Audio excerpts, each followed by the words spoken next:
Washington, our first president, was a very interesting man. He was raised in a very wealthy family that owned about 5,000 acres of land in Virginia. He was not well educated, but he was intelligent and very well respected.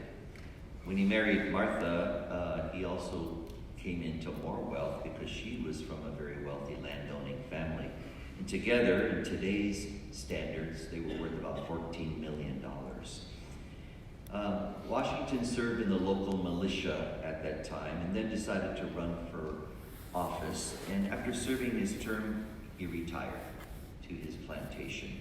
But war was soon to break out with England, and he was nominated to be the general of the Continental Army in 1775. His victories on the battlefield led to our independence from England. During his military tenure, he was considered a brilliant general, but he was a man who kept his ambitions in check. It wasn't long after the war he was called to serve as our first president. And apparently he was not very keen on the idea, but he agreed to serve.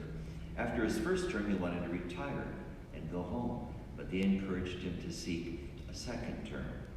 And after concluding his second term, they wanted him to run again. In fact, some of them wanted him to become a king. They wanted to name him a king. And of course, he knew better, and he rejected that idea and finally retired and went home.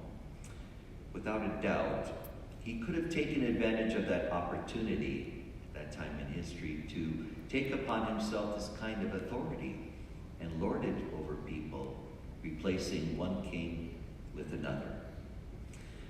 Next to Lincoln, I think Washington is perhaps the best and most loved president we've had in our history. And most scholars will tell you why. He was humble. Like Lincoln, Washington served when called upon.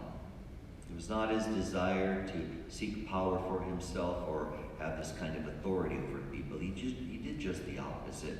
He served with dignity and a sense of humility, and when his service was done, he went back home. He was also a spiritual man, and if you ever read any of his writings, you could tell that he acknowledged the existence of a providential God who was guiding our country, who was guiding his own life.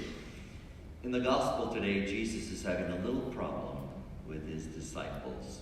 They're competing with one another for greatness. Each of them wants to be number one in this kingdom that he's always talking about. So he has to sit them down and instruct them in the ways of humility. They need to learn that being part of God's kingdom is not about people serving you, but you serving them. They are to be servant leaders, like Jesus. And he gives them the example of a child and says, this is what it means to be great in the kingdom of God, pointing to a child who is considered the least important person in society. We must be like children if we are to become great in God's eyes. And eventually, all the apostles would learn about this kind of humility. In the proclamation of the gospel after Pentecost, each of them will understand the kind of servant leadership that Jesus exercised as a model for them. Undoubtedly, we live in a day and age when humility is in very short supply. Society tells us it's good to boast and brag about yourself, to secure your own power, your own sense of importance. The idea of service is really looked upon as a weakness, not a strength. And as a result, people of faith have a greater burden to demonstrate just the opposite. As Lent comes upon us tomorrow, we might think about our own calling to humility and service. Are we like Jesus, who gave of himself completely without basking in the glory? Are we willing to be like children in our dependence upon God? Are we willing to count ourselves last instead of first? Will we serve when called upon?